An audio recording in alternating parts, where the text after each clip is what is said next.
अगर प्रशांत किशोर राजनीति कर रहे हैं तो ये वाला राजनीति आप ही कर लीजिए ना। जाके गांधी मैदान में सैकड़ों छात्रों के साथ ठंड भरे इस मौसम में जाके थोड़ा 2-4 घंटा बैठ के देखिए, तो फिर आपको पता चलेगा कि आमरण अनशन किसे कहते हैं। तेजस्वी यादव से लेके पप्पू यादव तक सब लोग एक साथ ये बात कह रहे हैं कि प्रशांत किशोर जो है वो बीपीएससी छात्रों को लेके एकदम से राजनीति पे उतारू हो गए हैं और राजनीति कर रहे हैं। और राजनीति में देख लीजिए, स्वयं प्रशांत किशोर जो है छात्रों के साथ बैठ के और कह रहे हैं कि भाई छात्रों की मांग पूरी होनी चाहिए, और जब तक मांग पूरी नहीं होगी तब तक हम यहां से उठने वाले नहीं हैं। अमरण अनशन पे बैठ गए हैं वो, और एकदम से लगातार इस बात का जिक्र कर रहे हैं कि भाई साहब छात्रों की मांग पूरी हो। यहां पे बाकी जो नेता हैं जैसे तेजस्वी यादव, पप्पू यादव, वो ये आरोप लगा रहे हैं कि आप लोग जो है वो राजनीति कर रहे हैं।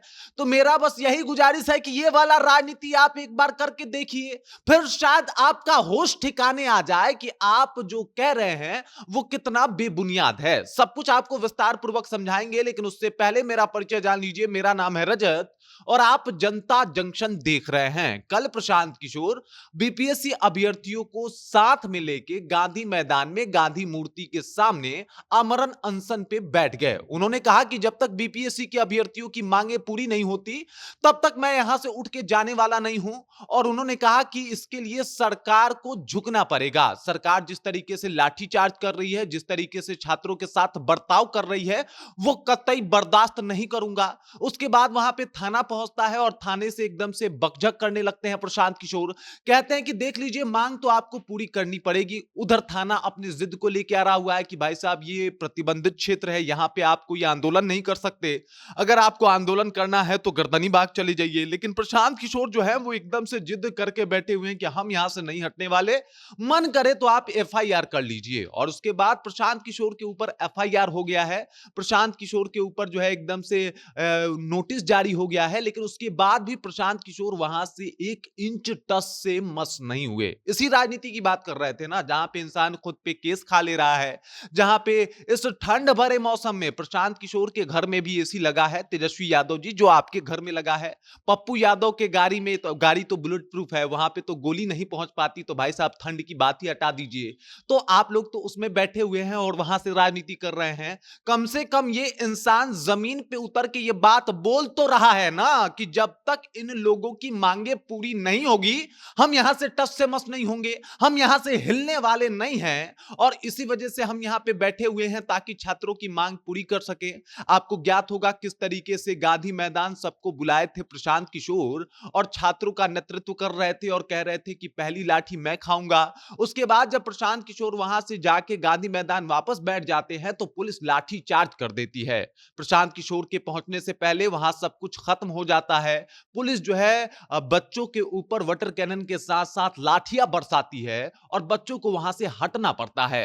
प्रशांत किशोर लगातार इस बात की जिक्र कर रहे थे कि मैं भागा नहीं था वहां से, मुझे भगौरा ना बोला जाए, मैं आज भी डट के सामना करने को खड़ा हूं। तब तमाम नेता, चाहे वो जेडीयू वाले हों, आरजेडी वाले हों या फिर स्वयं पप्पू यादव हों, जाने क्या क्या उनके ऊपर आरोप लगाए थे। और आज देख लीजिए, आज वही प्रशांत किशोर अमरण अनशन पर बैठे उन छात्रों को लेके और कह रहे हैं कि जब तक डिमांड पूरी नहीं होगी, जब तक री एग्जाम नहीं होगा, मैं यहां से उठने वाला नहीं हूं। सबको अपनी राजनीति करनी है, सब लोग कर भी रहे हैं। तेजस्वी यादव बिहार के अलग अलग जिलों में जाके 2025 की तैयारी भी कर रहे हैं और 2025 में प्रशांत किशोर को भी चुनाव लड़ना है। लेकिन वो एक जगह पे स्थायी बैठे हुए हैं। पूरा का पूरा फोकस उनका बीपीएससी अभ्यर्थियों पे है, उन युवाओं पे है जो लोग कल के भविष्य है और जिनकी चिंता जो है वो सबसे बड़ी चिंता है बिहार की। उनके साथ खड़े हैं और कह रहे हैं कि अगर इसे राजनीति समझते हो तो आज से मेरी यही राजनीति है,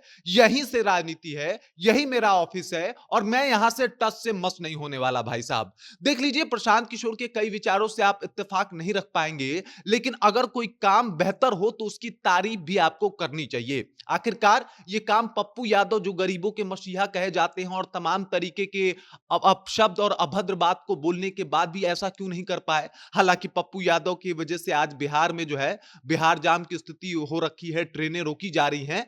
लेकिन अभी देख लीजिए, प्रशांत किशोर जो है एकदम से फेस टू फेस एकदम पुलिस और उनके बीच एकदम घमासान है। वो लगातार इस बात का ज़िक्र कर रहे हैं कि जब तक एग्ज़ाम दोबारा नहीं होगा, तब तक मैं यहाँ से हिलने वाला नहीं हूँ। और इस बात को लेके आप भले कुछ भी कहें, लेकिन अगर उन छात्रों को अगर अभी किसी की ज़रूरत है, तो वो प्रशांत किशोर जैसे नेताओं की है, जो उनके साथ इस ठंड को महसूस करते हुए, उनकी समस्याओं को समझते हुए आवाज़ बुलंद करे और ऐसा आवाज़ उठाए जो बिहार ही नहीं बल्कि पूरे देश तक जाए, जो प्रशांत किशोर कर भी रहे हैं और इनकी चर्चा हर जगह हो भी रही है। अब भले आप इनको उस वक़्त के लिए भगौरा कह दें या फिर ये कह दें कि अपनी राजनीति भुना रहे हैं, लेकिन मुझे उम्मीद है कि ऐसी राजनीति ना पप्पू यादव भुला पाएँगे, ना तेजस्वी यादव भुला पाएँगे, क्योंकि वो लोग ऐसी राजनीति आज तक किए ही नहीं हैं और ना ही आज तक आपने बिहार में ऐसी राजनीति देखा होगा कि कोई मुख्यमंत्री का अपने आप को दावेदार बताता हो और छात्रों के साथ सड़क पे बैठ के और कह रहा हो कि जब तक मांग पूरी नहीं करोगे तब तक मैं यहां से हिलने वाला नहीं हूं। बाकी इस जानकारी को लेके, प्रशांत किशोर को लेके आप क्या सोचते हैं, आपके जहन में क्या कुछ चल रहा है, कृपया कमेंट कीजिए और अपना विचार हम तक पहुंचा दीजिए। बाकी आप देख रहे हैं जनता जंक्शन और मेरा नाम रजत है।